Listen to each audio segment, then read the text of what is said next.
I got this funny little book the other day.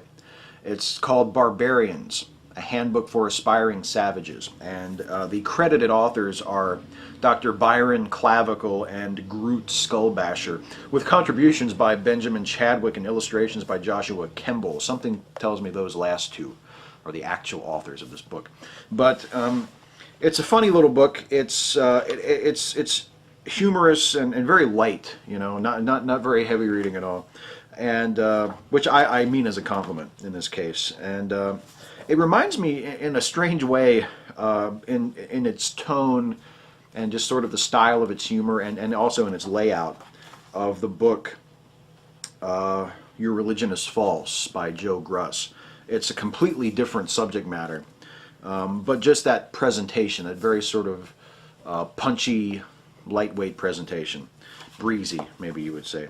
It's a lot of fun, and I read it earlier, and I've been flipping through it to think of things to say for this review, and it's not so much that it's that funny. I mean, it is. There are some really funny parts, but some of the humor I think presses too hard and isn't quite as funny as if it had sort of pulled back and allowed for the reader to sort of make their own closure. But it's the point of view and the attitude of the book that I really, really like. And I'll give you an example. It's written by a person, it's written from a perspective of someone who likes like old cheesy barbarian movies, like Conan the Barbarian or Beastmaster, you know, stuff like that. In fact, the fictional title of the fictional author, Dr. Clavicle, is the Mark Singer Distinguished Chairman of Barbarian American Studies. And it also has maps, and I love the fact there's this map in the back that is supposedly a map of barbarian conquest, but actually it's a map of New Jersey and New York. It has Passaic and Levittown as regions. And that's kind of funny.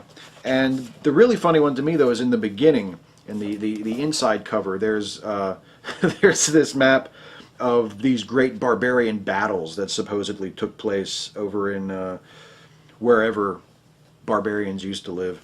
And it's right here. And it's just completely, a complete mess. There are arrows crossing each other, and it's just totally nonsensical, totally incomprehensible. And I love it so much because I have just bottomless loathing for The Lord of the Rings. Anyone who knows me knows that I have nothing but just contempt and scorn for The Lord of the Rings, the books and the films. And the books especially, because they've spawned this whole genre of high fantasy, and they have all these books that begin with maps. You need to have a map to follow the story that you're about to read. And there's something about that just, I mean, I know that Tolkien wasn't the first person to put a map in the front of his book, and there are works of great literature that have maps in them. You know, a lot of editions of the Odyssey have maps of ancient Greece so you can follow Odysseus's movements. That's fine, but it's just the idea of needing a map to follow the story. And I just find that really silly and kind of offensive, if you want to know the truth. And to see something like this where that is sort of mocked, but mocked in a genial way, not mocked in a sort of, you know, like a good-natured sort of poke in the arm sort of way. I really appreciate that. There's a brief passage here that I want to read to you. There's a section here on barbarian religion. The book deals with various elements of barbarian society and barbarian culture. And there's a chapter on barbarian religion, and it talks about how most barbarians worship the god Crom. And Crom is a god who never interferes in human affairs. And in fact, most barbarians doubt that he exists. And he actually works against those who are extremely devout worshipers of his, because they spend all their time worshiping and praying to him, while the other barbarians who don't waste their time doing that end up getting that much further ahead. So it's a really funny idea. And it also mentions that certain barbarians are Christian, but they have made their own Christianity. And there's a really funny section where the barbarians have rewritten Bible stories, and we're given little snippets of the barbarian versions of well-known Bible stories.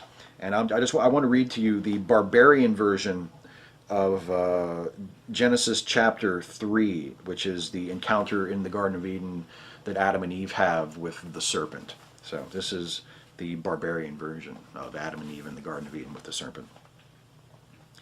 Following the advice of the serpent, Eve took some of the fruit and ate it, and gave some to Adam, who was with her, and he ate it. Then the eyes of both of them were opened. Eve screamed, "Holy hell, Adam! There's a goddamn anaconda in the middle of the garden." "Well, what do you want me to do about it?" quoth Adam. "I don't even have underpants, let alone gloves." Said the serpent, "If I may supply a suggestion." Eve silenced him thus, "Shut your squawk box before I taketh up a plowshare and slice you into snakeskin shirt sleeves." The serpent froze solid with fear, like an icicle. The Lord came into the garden and snuck up behind Adam and Eve and said, "Why didst thou eat from the tree of knowledge?" Saith Eve as she spun around, "Oh, now this asshole again?" "What did you just say?" spake the Lord. "Adam, this woman is but one of your ribs. I command you to keep her your captive." Adam backed off with a sheepish grimace and shook his head and made a slicing motion across his neck with his hand. But Eve hefted the petrified serpent and held it with 2 hands before her breast and let out a fierce battle scream. She charged at the Lord and whacked him over the head with the snake.